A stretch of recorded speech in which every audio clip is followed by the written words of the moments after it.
I'm worried about the gap that is emerging in Ghana. We are in a Ghana where, depending on the choices you make, your children have an advantage. So the solution is, let's fix the public schools, all of them, from the best to the worst. Let's fix them. And you can fix them by spending more on these schools. When I looked at the budget statement, it provided for 1.1 billion, 1.3 billion to support free SHS for 2018. We've done our own calculations, looking at the budgets of schools. To maintain the status quo, we need 3.3 billion cedis, not 1.3. We need 3.3 billion, putting aside the teachers' salaries and so on. So we are looking at the goods and services provided, feeding the kids, maintaining classrooms, providing security and so on. We need 3.3 billion. It's not going to come from the budget next year, because kind of. The only way you can put it in there is to deny other parts of the economy the revenues required for their own operations. So, if that is the case, how do you deal with it? How do you mobilize more resources? We talk about this slide basically summarizes what I've just said.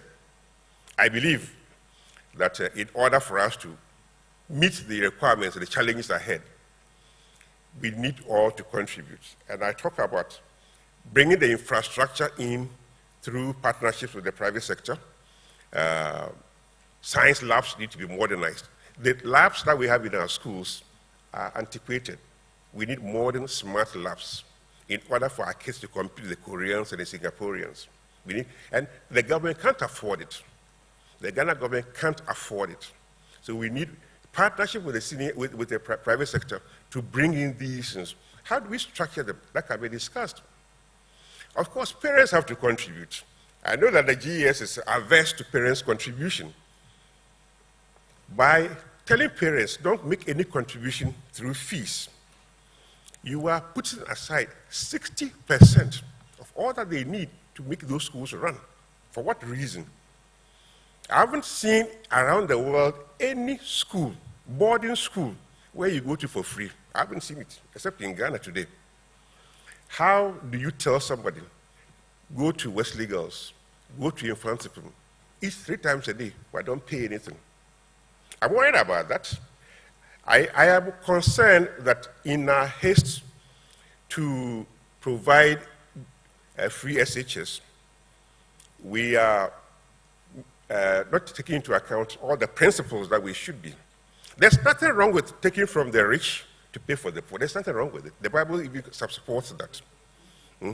So where parents can afford it, let us do it. So my suggestion is,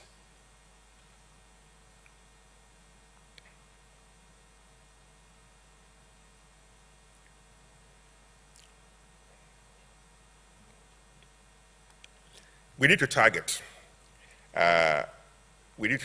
It should be possible for us to categorize schools depending on their endowment. There are schools that are well endowed and those that are not well endowed. It's possible to target them. We can also think about rural, urban. We can think about north, south. There are several things that we can think about. And then schools that are clearly less endowed or clearly more challenged than others, we can target them for support, make them free for as many as possible. We can do that. There are schools that we can exempt from the free status, largely because they can mobilize resources to find their way.